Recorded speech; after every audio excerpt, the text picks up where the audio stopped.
மாதா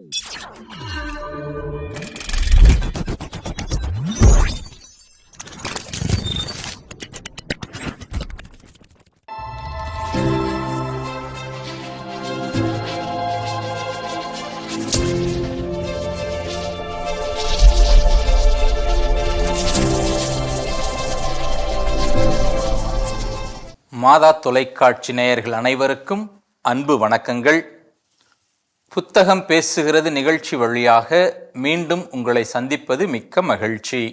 இன்று நிலையத்தில் நம்மோடு இணைந்திருக்கக்கூடியவர் தஞ்சாவூர் மறைமாவட்டம் அடைக்கல மாதா பங்கைச் சேர்ந்த திருமிகு மா சாமுவேல் அவர்கள்.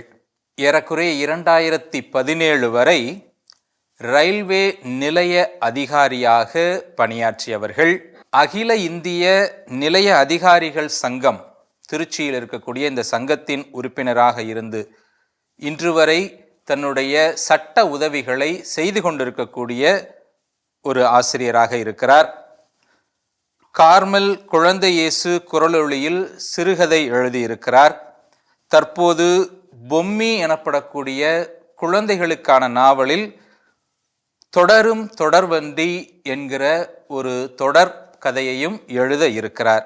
சாமுவேல் அவர்களுடைய முதல் நாவல் பெருகி வரும் முதியோர் இல்லத்தை பற்றிய சிறகடிக்கும் சருகுகள் எனும் நாவலாக இருக்கிறது. இன்று நாம் பார்க்க போகிற மண் சிவந்தது என்கிற இந்த நாவல் ஆசிரியருடைய 2வது படைப்பாக இருக்கிறது. ரயில்வே துறையில் நிலைய அதிகாரியாக ஓய்வு பெற்ற பிறகு எழுத்தார்வம் கொண்டு எழுத தொடங்கி இருக்கக்கூடிய ஆசிரியர் அவர்களை மாதா தொலைக்காட்சி சார்பாக மீண்டும் ஒரு முறையாக அன்போடு வருக வருக என வரவேற்கிறோம். வணக்கம். வணக்கம். மாதா டிவி நேயர்கள் அனைவருக்கும் அன்பு வணக்கம். இந்த நிகழ்ச்சியில் என்னை அழைத்த அருட்தந்தை அவர்களுக்கும் எனக்கு அன்பு வணக்கம். இன்று நாம் பார்க்க போகிற புத்தகம் மண் சிவந்தது. இது ஒரு நாவல், சமூக நாவலாக இருக்கிறது. ஏறக்குறைய 232 பக்கங்கள் கொண்ட இந்த நாவலின் விலை ரூபாய் 300. மென்சான்ட்ரா பப்ளிகேஷன் என்கிற பப்ளிகேஷன் வழியாக இது வெளியிடப்பட்டிருக்கிறது. மென்சான்ட்ரா என்பது ஆசிரியருடைய சொந்த வெளியீட்டு நிறுவனமாக தன்னுடைய சொந்த படைப்பாகவே அதை வெளியிட்டிருக்கிறார்கள். புத்தகத்திற்குள் செல்வதற்கு முன்பாக ஆசிரியரிடம் சில கேள்விகள். ரயில்வே அதிகாரியாக பணியாற்றிய உங்களுக்கு எழுத்து ஆர்வம் எப்படி வந்தது? நான் ரயில்வே பணியில் பணியாற்றிவிட்டு வந்தோம், வீடு போய் உறங்கினோம் என்று இல்லாமல் சங்க பணிகளில் பல்வேறு பொறுப்புகளில் கோட்ட அளவிலும் ரயில்வே மண்டல தென்மண்டல ரயில்வே அளவிலும் பல பொறுப்புகளில் பணியாற்றினேன். அந்த நாட்களில் நிறைய சங்க பணிகளுக்காக எழுத வேண்டிய கட்டாயம் வந்தது. எங்களுடைய பணிச்சுமை, பணியுடைய நிலைமை, அங்கே அடிப்படை வசதிகள் கூட இல்லாத பல விஷயங்களுக்காக நாங்கள் தொன்று போராடி கொண்டே இருந்தோம்னா எங்களுடைய பார்வை வெளிப்பார்வை செல்லாமல் இருந்தது. எனக்கு அடிப்படையாக எழுத வேண்டும் என்ற ஆர்வம் இருந்தாலும் அதை ஒதுக்கிவிட்டு நான் மற்ற அந்த சங்க பணிகளுக்காக, எங்களுடைய அடிப்படை தேவைகளுக்காக நீதியை, அது ஒரு பணியிட மாற்றம், அதில் தவறு நேர்ந்ததை விடக்கூடாது, எல்லாம் சட்ட ஒழுங்குப்படி நடக்க வேண்டும் என்பதற்காகவே போராடிய ஒரு சங்கம் எங்களது ஐஸ்மா என்ற சங்கம். அந்த சங்கம் அங்கீகாரம் இல்லாத சொந்த உழைப்பு செலவு விடுமு எல்லாமே சொந்தத்தில் எந்தவித சலுகைகளும் இல்லாத ஒரு சங்கத்தில் பணியாற்றி வந்தோம். பணிக்காலம் முடிந்தும் எங்களுடைய தேவை, என்னுடைய பணி அங்கே தேவைப்பட்டது 2022ஆம் ஆண்டு வரைக்கும், அதாவது பணி ஓய்வு பெற்று 5 ஆண்டு வரைக்கும் நான் இதில் தொடர்ந்து பணியாற்றி வந்தேன். அதன் பின் பல காரணங்களால் நான் ஓய்வு எடுக்க வேண்டிய சூழ்நிலை கட்டாயம் வந்தது. விலகிக்கொள்ள சங்கப்பணியிலிருந்து என்னை விலக்கிக் கொள்ள வேண்டிய கட்டாயம் வந்தது. அதன் பின் கொஞ்சம் சிறிது காலம் அமைதியாக இருந்தேன். அந்த பழைய நினைவு வெளிவந்தது. சரி, எழுதுவோம் என்ற ஆர்வத்தில் எழுதி பார்ப்போம் என்று நினைத்தேன். தேடல்கள் என்ற ஒரு நாவல், தேவ அழைத்தலை ஒட்டி ஒரு சிறுகதை துவக்கத்தில் எழுதினேன். அதுக்கு அடிப்படை ஒரு தியானம், அடைக்கலமாத நான் சார்ந்திருக்கும் அடைக்கலமாத பங்கில் ஒரு தியானம். அந்த தியானத்தில் தியானம் கொடுத்தவர் அவருடைய சூழ்நிலை, அவர் இன்றைய வரை அவருடைய குடும்பத்தோடு ஒட்டாமல் இருக்கிறார். அவர் குடும்பத்தை சேர்த்து கொள்ளாமல் இருக்கிறார்கள். அவருடைய குருத்துவ பட்டம் பெற்ற நாள் எப்படி இருந்திருக்கும் என்று யோசித்தேன். யாரும் வந்திருக்க மாட்டார்கள். மற்ற உடன் குரு பட்டம் பெற்றவர்கள் எல்லாம் ஒரு உறவினர்களோடு இருந்திருப்பார்கள். ஆனால் இவர் தனித்து இருந்திருப்பார். இவருடைய மனநிலை எப்படி இருந்திருக்கும் என்றதை அப்போயிருந்து ஓடிக்கொண்டிருந்தது. அதை கருவாக கொண்டு தேடல்கள் என்ற தேவழித்தலை ஒட்டி ஒரு நாவல் எழுதினேன். ஒரு 8 பக்க கதை எழுதினேன். அது இது கார்மேல் குழந்தை யோசை குழந்தை குரலொலிக்கு கொடுத்துள்ளேன். அநேகமாக வரும் மாதம் அல்லது அடுத்த மாதம் வெளிவர இருக்கிறது. இதுதான் முதல் நான் எழுத ஆரம்பித்தது. அதைத் தொடர்ந்து அடிப்படையாக சமூக சிந்தனை என கல்லூரி காலத்திலிருந்து கல்லூரி காலத்தில் ஒதுங்கி இருக்கும் படிப்பு தவிர எமர்ஜென்சி போன்ற பல போராட்டங்களில் அந்த காலத்தொட்டே நான் ஈடுபட்டு வந்ததால் இப்போது ஒளிந்திருக்க முடியவில்லை. ஆகவே அந்த சமூக சிந்தனை ஒட்டி யோசனை வந்தது. நான் பழகக்கூடிய பலரும் தனித்தனியாக வாழ்ந்து கொண்டிருக்கிறார். கணவன் மனைவி அல்லது கணவன் மட்டும் பல வசதிகள் ஆடம்பர பங்களாவாக இருந்தாலும் துணைக்கு அவசரத்துக்கு அழைக்க ஆள் இல்லாமல் நிறைய பேர் தனியாக இருந்தார்கள். இது எதனால்? இது தனியாக அவர்கள் இல்லங்களிலே முதியோர் இல்லமாக ஆக்கி கொண்டு இருக்கிறார்கள். அது இல்லாமல் நிறைய முதியோர் இல்லங்கள் பெருகி கொண்டு இருக்கிறது. இதுக்கு என்ன காரணம்? இது முதியவர்கள் குழந்தைகளோடு அனுசரித்து போகாத ஒரு காரணமா? அது இல்லை. பெரியவர்களும் குழந்தைகளுக்கு நான் இதுவரைக்கும் வச்சு ஆளுமை பண்ணி ஒரு அரசு அலுவலகத்திலோ ஏதோ ஒரு பணியில் இருந்த காலத்தில் எனக்கு என்று ஒரு ஆதிக்கம் இருந்திருக்கும். அதை நான் இழந்து விட்டேன். இழந்ததேன் எங்கே காமிப்பேன்? என் பிள்ளைகள். இதனால் கூட இதன்போது பல காரணங்கள். சிறு குடும்பம், சமூக கட்டாயத்தினால் ஏற்பட்ட சிறு குடும்பம் வந்ததும் ஷேரிங்ன்றது குறைந்து விட்டது. பிள்ளைகள் விட்டு கொடுத்தல் எல்லாமே குறைந்து விட்டது. பிள்ளைகள் பெற்றோர், அந்த பிள்ளைகளுக்கு ஒரு அடுத்த கட்டம் திருமணம் ஆனதும் இவர்கள் எல்லாத்தையும் இழந்தவர் போல் இருப்பார்கள். இந்த மாதிரி ஒரு மாற்றம், இதுவும் ஒரு காரணம் என்று பல காரணங்களை அலசி ஆராய்ந்து அதை ஒரு கருவாக கொண்டு அந்த ஒரு நாவலாக பின்னணியில் ஒரு கதையோட்டத்தோடு எழுதிவிட்டேன். இது முதல் நாவல். இரண்டாவதாக இது மனசு வந்தது எழுதி. ஸோ எழுதக்கூடிய ஆர்வம் உங்களுக்கு ஏற்கனவே இருந்தது. ஆனால் சங்கப்பணிகள் பிற பணிகள் இருந்ததுனால கொஞ்ச நாள் அதை ஒத்தி வச்சிருக்கிறீங்க. இப்போ முழு ஓய்வு கிடைத்த பிறகு உங்களுடைய எழுத்து பணியை தொடர்றீங்க. ரொம்ப அழகாக சொல்லியிருக்கிறீங்க. மண் சிவந்தது தலைப்புக்கு போகிறதுக்கு முன்னாடி அந்த தலைப்புக்கு மேலே MVA 161 IPC 300ன்னு ஒரு விஷயம் சொல்லியிருக்கிறீங்க. அது என்ன? அதை குறித்து ஒரு விளக்கம் சொன்னால் நல்லாயிருக்கும். MVA motor vehicles act, motor வாகன சட்டம் 161. இது என்ன சொல்லுகிறது என்றால், ஒரு விபத்துக்கான சட்டம். விபத்தை ஏற்படுத்திய வாகனமோ அதீத முயற்சி பிரயத்தனம் செய்தும் கண்டுபிடிக்கவும் இல்லை. Not traceable even after Ernest efforts. அது 161. அந்த செக்ஷனை குறிப்பது விபத்து நாட் ட்ரேசபிள் என்ற செக்ஷனை குறிப்பது MVA 161. IPC 300 என்று நமக்கு தெரிந்திருக்கும். அது கொலை, ஒரு மர்டர், கொலைக்கான சட்டம் செக்ஷன். அது MVA விபத்து நாட் ட்ரேசபிள் என்ற என்பதற்குள் ஒரு கொலையை மறைத்து வைத்திருக்கிறார்கள். இது பின்புலமாக மணல் திருட்டை அடிப்படையாக கொண்ட நாவல். இது மணல் திருட்டுக்கான கொலையை MVA 161 என்று நாட் ட்ரேசபிள் ஆக்சிடெண்ட் என்ற சட்டத்துக்குள் கோப்பை மூடி வைத்து விட்டார்கள். அதை ஒரு 15 ஆண்டுகள் கழித்து இந்த கதையின் நாயகன் கணேஷ் என்பவன் தோண்டி எடுத்து நிரூபிக்கிறான். இது கொலை இது விபத்தல்ல, கொலை என்பதை நிரூபிக்கிறான். அதுக்கான சட்ட வழிமுறைகளை வழக்கறிஞர்களுடைய உதவியோடு நீதிமன்றத்தில் அதை நிரூபிக்கலாம். இதுதான். ஒரு கதையினுடைய கருவை தலைப்புக்குள்ளேயே வச்சிருக்கிறீங்க. ஆமாம். அதுக்குரிய அதில் இருக்கக்கூடிய சட்ட நுணுக்கத்தையுமே சட்ட அந்த தொகுதிகளை போட்டு அந்த கதையினுடைய சுருக்கத்தையே சொல்லி வச்சிருக்கிறீங்கன்னு நினைக்கிறேன். பெரும்பாலும் நம்மளும் செய்திகள் எல்லாம் வாசித்திருப்போம், அடையாளம் தெரியாத வாகனம் மோதி பலியாயிட்டாங்க அப்படின்னு. அந்த வாகனம் அடையாளம் தெரில, ஓட்டுநர் அடையாளம் தெரிலன்னு சொல்கிறது எளிதில் கொலையாளிகள் தப்பித்து செல்வதற்கான ஒரு வாய்ப்பாக இருக்கிறது என்பதை அழகாக சொல்லியிருக்கிறீங்க. ஸோ மண் சிவந்தது என்பது மணல் கடத்தலை பின்னணியாக கொண்ட ஒரு கதையாக இருக்கிறது. அதன் பின்னணியில் நடந்த ஒரு கொலை, அது எப்படி முதலில் விபத்து என்று பதிவு செய்யப்படுகிறது, 15 வருஷம் கழித்து ஒரு அந்த கதையின் நாயகன் அந்த கேஸை திரும்ப எடுத்து அது ஒரு கொலைதான்னு நிரூபிக்கக்கூடிய ஒரு கதையாக இருக்கிறது. ரொம்ப அழகாக சொல்லியிருக்கிறீங்க. கதை இப்போ தெரிஞ்சு போச்சு. நம்ம முழுக்க முழுக்க கதைக்குள்ளே போகிறதை விட இந்த கதைக்கு சார்ந்த அல்லது கதைக்கு நேரடி தொடர்பு இல்லாத சில விஷயங்களையும் உள்ளே பேசியிருக்கிறீங்க. உதாரணத்துக்கு இந்த கல்லணை கால்வாயை குறித்து நீங்கள் இதில் பேசியிருக்கிறீங்க. அதை குறித்து உங்களுடைய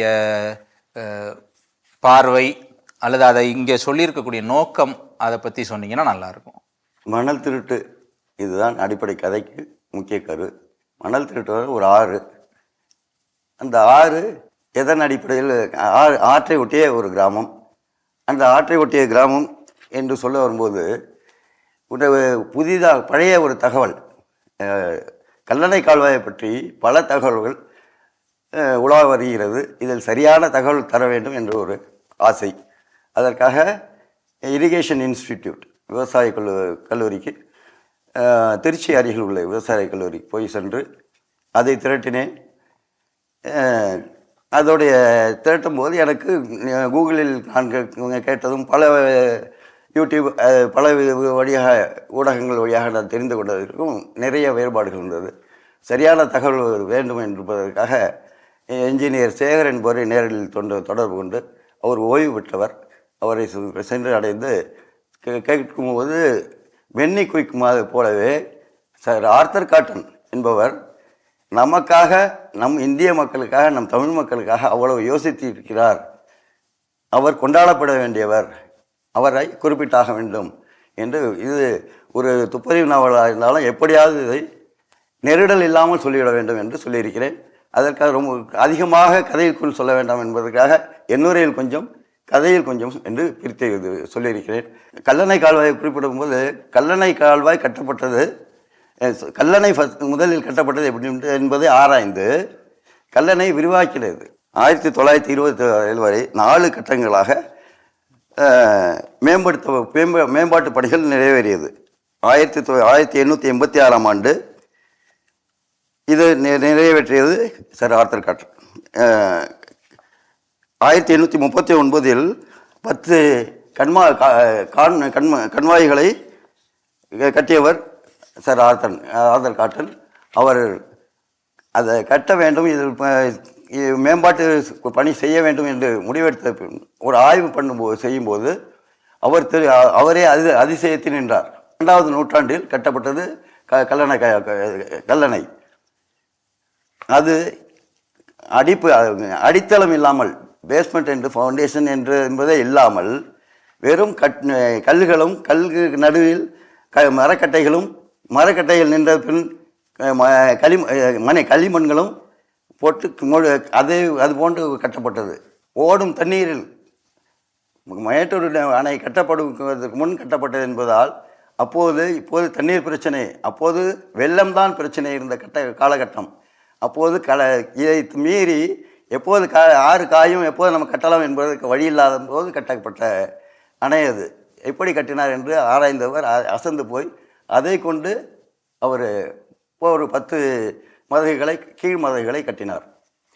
அவர் 1836ஆம் ஆண்டுக்கு முன்பு உடனே அவர் கல்லணை கால்வாய்க்காக வரைவு திட்டத்தையும் அவரே ஏற்பாடு செய்த போதிலும் 1935ஆம் ஆண்டு தான் இந்த கல்லணை கால்வாயானது புதார் என்ற பெயரில் தஞ்சை, பட்டுக்கோட்டை இந்த பகுதியில் கடைமடை பகுதியில் ஓடிக்கொண்டிருக்கிறது. நம்முடைய தமிழருடைய பெருமையாக விளங்கக்கூடிய அந்த கல்லணை ஏறக்குறைய 2ஆம் நூற்றாண்டில் கட்டப்பட்டது, கரிகார் சோழனால் அவருடைய காலத்தில் கட்டப்பட்டதாக சொல்லக்கூடியது. அதை வந்து சர் ஆர்த்தர் காட்டன் திரும்ப ஸ்டடி பண்ணியிருக்கிறாரு. அதை அஸ்திவாரமே இல்லாமலேயே கட்டப்பட்டக்கூடிய சிறந்த கட்டடம் என்று அவர் ஸ்டடி பண்ணி அதன் பின்பு எல்லிஸ் பீரியட்ல அதை திரும்ப கட்டியிருக்கிறாங்க. ஸோ அந்த ஒரு தகவலை வந்து இந்த நாவலில் நீங்கள் ஒரு எக்ஸ்ட்ரா தகவலாக உள்ள சொல்லியிருக்கிறீங்க. ஆனால் இது நமக்கு கண்டிப்பாக தெரிந்து கொள்ளப்பட வேண்டிய ஒரு தகவலாக இருக்குது. ரொம்ப அருமையாக சொல்லியிருக்கிறீங்க. இந்த கதையின் நாயகனுக்கு வருவோமே, கணேஷ். அவர் தான் வந்து 15 வருஷம் கழித்து வழக்க துப்பறிகிறார். அவனுக்கு, அந்த பையனுக்கு இந்த துப்பறியும் ஆர்வம் எப்படி வந்ததாக இந்த கதையை வடிவமைச்சிருக்கிறீங்க? இந்த கணேசன் பையன் தன்னுடைய 4ஆம் வயதிலே அவன் தன் தாய் தந்தையோடு வடக்கு நோக்கி, அவர் டிஃபென்ஸில் வேலை செய்கிறாரு, அவங்களோட போயிடுறாங்க. டிஃபென்ஸில் ஜெய்ப்பூரில் இந்த பையனுடைய அந்த பள்ளிப்புறம் காமிச்சிருக்கேன் கதையில். தமிழ்நாட்டுக்கு புதுசாக வர்றாரு. வரும்போது அவங்க தாத்தா ஒருத்தர் இருக்கார். தாத்தா திடீர்னு காணா போயிடுறாரு ஊர்லேருந்து. எல்லாம் என்னென்னோ சொல்லிகிட்டு இருக்காங்க, என்ன காரணம்னு தெரியல. அதோட பின்னணி என்னன்னு ஆராய போகிறான். ஆராய போகும்போது அதோட பின்னணி என்னென்னா, இவர் ஒரு குடும்பத்தை காப்பாற்றிட்டுருக்காரு. அந்த குடும்பம் பாதிக்கப்பட்ட குடும்பம். இந்த கதைக்கு சம்பந்தப்பட்ட பகத் என்ப ஆசிரியர், சமூக ஆர்வலர், பல விதங்களில் சமூகத்திற்காக என்னென்ன செய்ய வேண்டுமோ, ஒரு சமூக கேடு நடந்தால் ஒரு சமூக ஆர்வலராக தனியாக வெளிப்படுத்தி கொள்ளவில்லை என்றாலும், சமூக பிரச்சனை என்பது கண்ணில் பட்டால் அதற்கு ஏதாவது நடவடிக்கை எடுக்க வேண்டும் என்று வித்தியாசமாக அணுகக்கூடியவர். அப்படிப்பட்ட ஒரு இந்த கணேஷனுடைய தந்தையுடைய தோழர் அவர். இவர் கொலை செய்யப்படுகிறார். இவருடைய கொலையா விபத்தா என்று தெரியாமல் தாத்தா அவருடைய மனைவி பிள்ளைகளுக்கு ஆதரவளித்து வருகிறார். அவர்கள் ஊரை விட்டு வெளியே சென்றாலும் அவர்களுடைய நிலங்களை பராமரிப்பது, அவருடைய கணவருடைய பிஎஃப் கிராஜுவிட்டி மற்ற விஷயங்கள் அதுக்காக போய் மெனக்கெட்டு அதெல்லாம் வாங்கி கொடுப்பது, இதெல்லாம் செய்து இதுக்கு போல முறையான ஒரு உதவியாக செய்து கொண்டு இருக்கிறார். ஆனால் வேறு விதமாக பேசிக்கொண்டிருக்கிறார். அது என்ன என்று ஆராய போகும்போது இது எல்லாமே தெரிந்து இவர் துப்பறிய இறங்குகிறார்.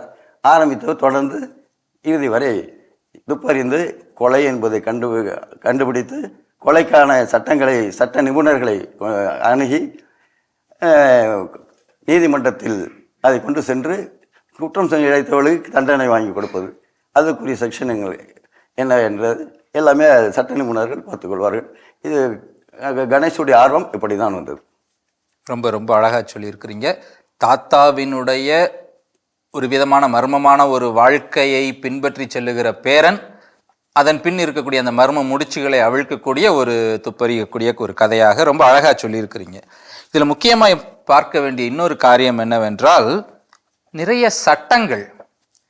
சட்டங்களை உள்ளே சேர்த்துருக்கிறீங்க. அதுபோல் சில வழக்குகளையுமே நீங்கள் மேற்கோள் காட்டியிருக்கிறீங்க. உதாரணத்துக்கு சொல்லணும்னா 169ஆம் பக்கத்தில் 2 வழக்குகளை நீங்கள் மேற்கோள் காட்டியிருக்கிறீங்க. அது என்ன அப்படின்னா, ஒரு போஸ்ட்மார்டம் ரிப்போர்ட் மட்டுமே ஒரு வழக்கின் தீர்ப்புக்கு, அது நேர்மறை தீர்ப்போ எதிர்மறை தீர்ப்போ எழுதுவதற்கு அது மட்டும் பத்தாது அப்படிங்கிற அந்த ஒரு வழக்கு தீர்ப்பை வந்து மேற்கோள் காட்டியிருக்கிறீங்க. இந்த சட்டங்கள், இந்த வழக்கு தீர்ப்புகள், இதை குறித்த அறிவு அல்லது ஞானம், ஆர்வம் உங்களுக்கு எப்படி வந்தது? அதை எப்படி நீங்கள் உள்ள சேர்த்துக்கிட்டீங்க? ஏற்கனவே நான் சொன்னபடி மீண்டும் நான் அந்த தொழிற்சங்க பணி அந்த காலத்திற்கும் தற்போது நான் தொடர்ந்து கொண்டிருக்கும் சட்ட உதவி. சட்டம் என்றால் ஐபிசி, எம்விஏ அது போன்றல்ல, இது ரயில்வே சட்டம். ரயில்வே பல பொது சட்டம், ஒவ்வொரு துறைக்கும் துறை சார்ந்த சட்டங்கள், அவர்கள் பணி சம்பந்தப்பட்ட சட்டங்கள். நான் நிலைய அதிகாரியாக இருந்தாலும், நான்